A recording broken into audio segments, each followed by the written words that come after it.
আপনি জানেন যে টি-20 বিশ্বকাপের 3 ম্যাচের মধ্যে দুটিতে জিতে প্রায় সুপার 8 নিশ্চিত করে ফেলেছে বাংলাদেশ। 17 জুন অর্থাৎ ঈদের দিন ভোরে নেপালের বিপক্ষে গ্রুপ পর্বের শেষ ম্যাচে মাঠে নামবে বাংলাদেশ দল। আর এই ম্যাচ জিতলে টি-20 বিশ্বকাপে প্রথমবারের মতো 3 ম্যাচ জিতবে টিম টাইগার্স। নেদারল্যান্ডসের বিপক্ষে জয়ের নায়ক সাকিব আল হাসানকে নিয়ে যদি একটু কথা বলি, সাকিব ওয়ানডে ওয়ার্ল্ড কাপের পর থেকে খুব একটা ফর্মে ছিলেন না চোখের সমস্যার কারণে।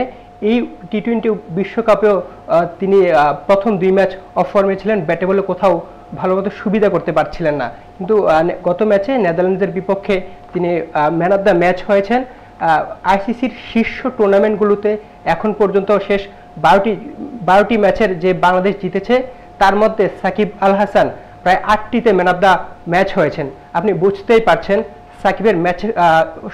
সাকিবের ফর্মে ফেরাটা দলের জন্য কতটা স্বস্তির।